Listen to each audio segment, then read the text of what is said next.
The following is an encore presentation of Everything Everywhere Daily. He was one of the greatest thinkers of the ancient world. He was a philosopher, a mathematician, and had some unique views on diet and religion. You probably know him best for the mathematical theorem that bears his name. However, if you asked anyone 2,600 years ago, they might have known him for something entirely different. Learn more about Pythagoras, his ideas, and the cult that he led on this episode of Everything Everywhere Daily.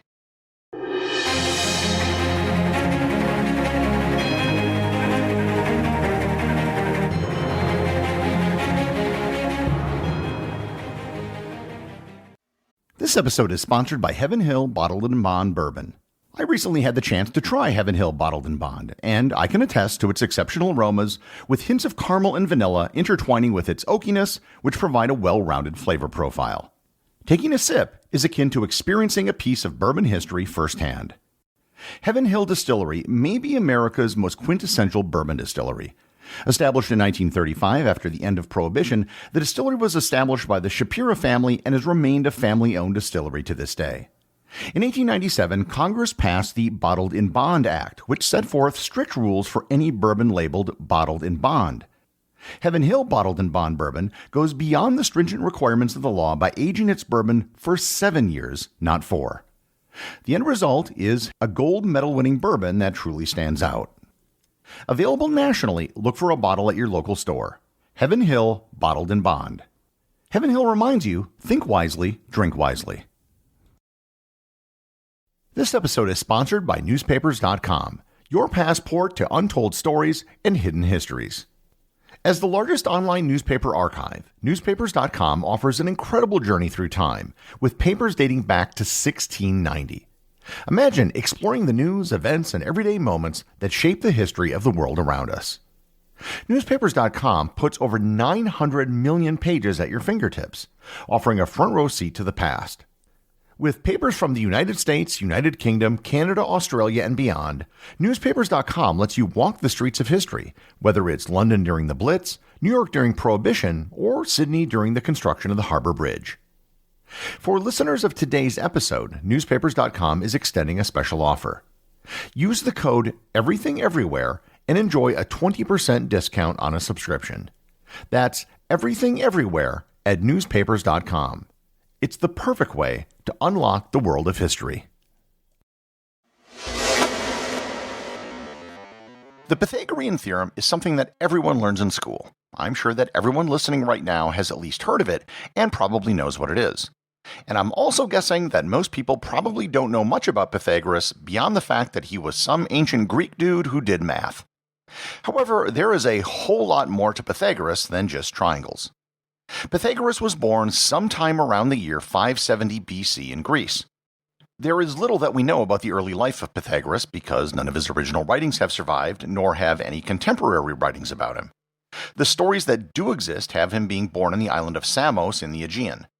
There are stories about Pythagoras' early life which were written after the fact, but these were mostly tales to illustrate a point, and the tales which were told about him either make him out to be a genius or a crackpot. He also supposedly was educated outside of Greece. He may have received his education in some combination of Egypt, Mesopotamia, or the Levant. He eventually returned to Samos and started a school which became known as the Semicircle. His teaching ability became legendary, and supposedly intellectuals from all over Greece came to hear him lecture. The real story of Pythagoras starts when he was about 40 years old and moved to the Greek colony of Croton, which was down near the foot of Italy. It isn't clear why he moved. Some say it was because the ruler of Samos was tyrannical, and others say that he was sick of the burdens placed upon him by the citizens of the island. However, it was in Croton that he established the first Pythagorean community. The Pythagoreans would, by modern standards, be considered bizarre. By ancient standards, however, the Pythagoreans were still pretty bizarre. What Pythagoras created was basically a cult, and by cult I mean both a cult of personality and a religious cult. Pythagoras was worshipped as a demigod by his followers. They literally called him the divine Pythagoras. They would tell others that Pythagoras was the son of a god, usually Apollo or Hermes. There were songs of praise written to him, and his followers believed that he had supernatural powers. He supposedly had the ability to tame eagles and bears by petting them, and he could control any animal by just speaking to it. He was once supposedly bitten by a snake, and killed the snake by biting it back. Aristotle wrote that he was supposed to have a golden thigh and that he displayed it at the Olympic Games. He also once showed his golden thigh to a priest who gave him a magical arrow that allowed him to travel long distances. And FYI, from now on, if I ever cook chicken thighs until they are golden brown, I'm going to call it Pythagorean style. There were also legends that he could appear in two places at once. So, this definitely checks all of the boxes for a creepy cult leader. He also had an enormous number of rules that his followers had to adhere to. For starters, all new members had to keep a vow of silence for 5 years.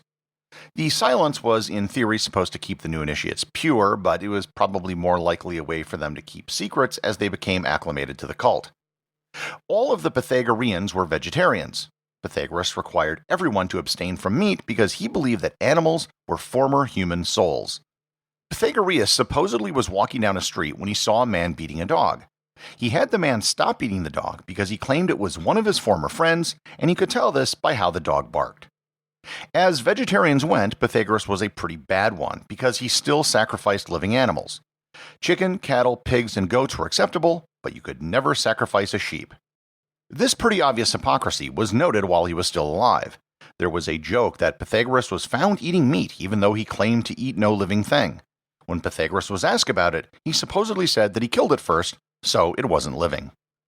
However, in addition to not eating meat, cult members also were not allowed to eat or touch beans. Pythagoras believed that fava beans contained the souls of the dead. You also couldn't eat them because it resulted in flatulence, and when you passed gas, you lost part of your soul. No comment. I am literally suffering joke overload right now. Followers were also required to put their right shoe on first before their left. The cult had no 5-second rule, so if anything fell on the floor, they could not eat it. All sexual relations were discouraged, but if you must, you should only do it in the winter, never the summer. You also couldn't break bread with your hands, nor stir a fire with iron. All of these rules certainly sound odd, and they were, but what exactly were the core beliefs of the Pythagorean cult? The cult was part philosophy and part religion. They did worship Apollo, in particular the aspect of Apollo who was the god of the oracle at the Temple of Delphi. As I mentioned, they sacrificed animals to the gods, but also engaged in many other rituals for purification and burial. Pythagoras believed that souls were immortal, and believed in reincarnation. Supposedly, Pythagoras himself could recall 4 previous lives where he was the son of Hermes, a fisherman, a minor hero in the Trojan War, and a courtesan. So far, none of this has anything to do with triangles. Where do triangles come into play? Well, perhaps the biggest belief in the Pythagorean cult had to do with mathematics. Pythagoras believed that everything in the universe could be expressed through mathematics. Mathematics to the Pythagoreans was geometry and natural counting numbers. Numbers were represented as dots, not by symbols as we do today. If I wanted to represent 3, for example, I would make 3 dots in a triangle. Numbers were thus visual and a very real thing. Pythagoreans would engage in mathematics as a spiritual exercise, not to solve any practical problems. Numbers had different meanings to the Pythagoreans. The number 1 was related to intellect and being. The number 4 represented justice. The number 7 was wisdom. And the most important number was 10, as it was written as a pyramid of 4, 3, 2, and 1 dots. The symbol was known as a tetractys. As such, Pythagoreans would never gather in groups of more than 10. They had a prayer to the number 10, which read, quote, "Bless us, divine number, thou who generated gods and men. O holy, holy tetractys, thou that containest the root and source of the eternally flowing creation." For the divine number begins with the profound, pure unity until it comes to the holy 4, and then it begets the mother of all, the all-comprising, all-bounding, the firstborn, the never-swerving, the never-tiring holy 10, the keyholder of all. End quote. And I kind of wonder why this wasn't the subject of a Schoolhouse Rock episode.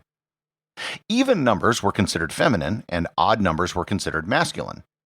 Numbers linked everything in the world together for Pythagoreans.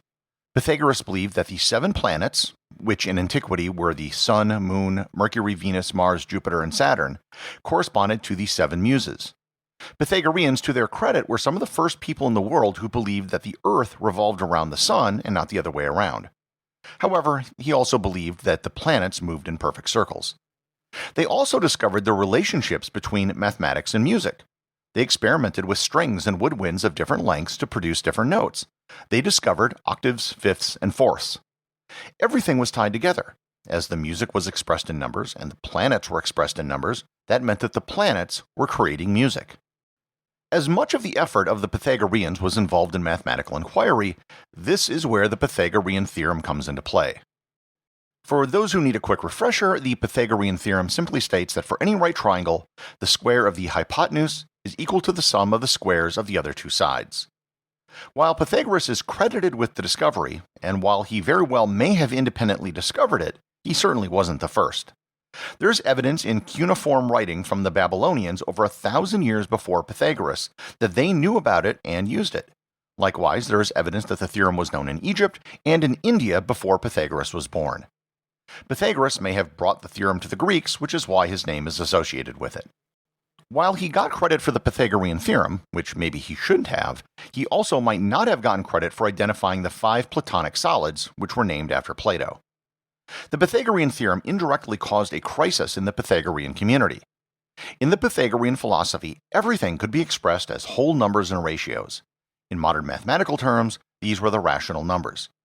However, according to legend, one of his followers by the name of Hippasus proved that the square root of 2 could not be expressed as a ratio of any two numbers. The number was irrational.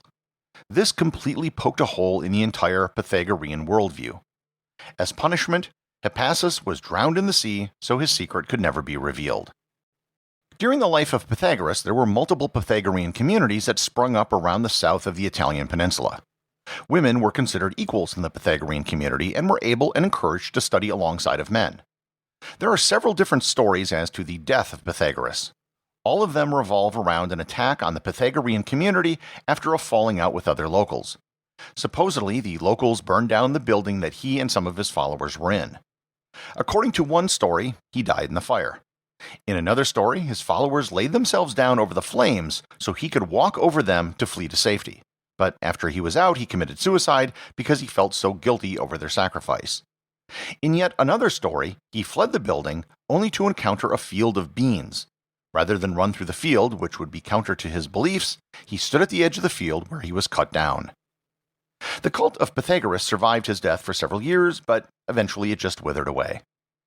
While many of the ideas in the cult of Pythagoras seemed really weird, many of the beliefs of Pythagoras did trickle down to other Greek philosophers. Pythagoras influenced Plato's work on mathematics, and his community might have served as an inspiration for his book, The Republic. Aristotle pretty much rejected all of Pythagoreanism, but still seemed to have respect for Pythagoras himself. There was a Neo-Pythagoreanism revival in the 1st century which combined Pythagorean ideals with Stoic and other philosophies. His ideas on the harmony of the universe were adopted by early Christian thinkers, and his belief in heliocentrism obviously became adopted in the 17th century. And many 17th century scientists and philosophers also built off the Pythagorean theories of music and harmony. For somewhat obvious reasons, Pythagoras isn't studied in the same way that other ancient philosophers are today. For starters, we don't have any of his original writings, and most of his beliefs are sort of silly in hindsight. Nonetheless, Pythagoras played an important part in the very early history of philosophy, mathematics, science, and cults. The executive producer of Everything Everywhere Daily is Charles Daniel. The associate producers are Benji Long and Cameron Kieffer. I want to give a big shout out to everyone who supports the show over on Patreon, including the show's producers. Your support helps me put out a show every single day. And also, Patreon is currently the only place where Everything Everywhere Daily merchandise is available to the top tier of supporters. If you'd like to talk to other listeners of the show and members of the Completionist Club, you can join the Everything Everywhere Daily Facebook group or Discord server. Links to everything are in the show notes.